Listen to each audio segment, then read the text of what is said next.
رازیلا سنا ورکړو دا هیواد پکړو ودان لبټو یې لول جوړ کړو لکانو یې مرجان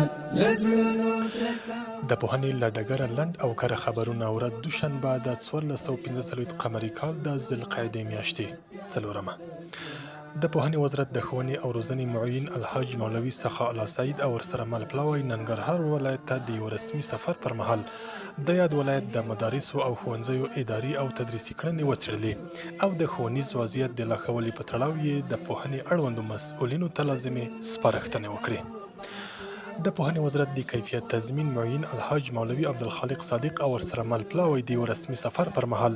د جوزجان ولایت د مقام رسول مولوي نورالدین عمیر او د پوهنې رئیس الحاج مولوي محمد طاهر جواد سره وکتل. په یاده کتنه کې د پوهنې ریاست د ښوونیزو او روزنیزو پلانونو په تړاو هر اړخیزې خبرې وشوې او د مقام رسول د پوهنې وزارت مشرتابه ته د پوهنیز وضعیت د لا ښه والي په برخه کې د خپل ملاتړ ډاډ ورکړ. پوهنې وزارت د یوه همکار بنسټ په مالي ملاتړ د لوګر ولایت په ازره ولسوالۍ کې د محمد خیلو او موسی خان ښوونځیو ته د 8.5 میلیونه افغانیو په ارزښت د 2 رغنیزو پروژو پرانیسته وکړه. د پوهنې وزارت له لوري د غزني ولایت په مرکز کې د ځایي خلکو په مالي ملاتړ د 15 میلیونه افغانیو په ارزښت د مدینې او سراج العلوم په نومونو د 2 بابا دیني مدارسو د ودانۍ لپاره د بنسټ ډبرې د یاد ولایت د پوهنې رئیس دیني علماو او قومي مخورو په حضور کې کېښودلې.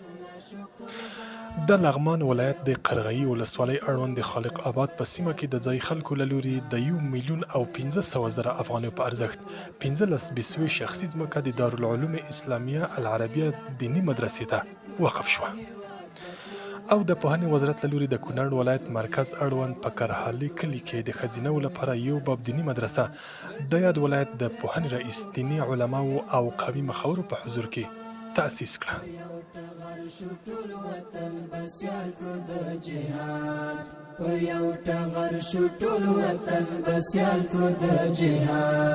د زړونو صداقت دلته ډېر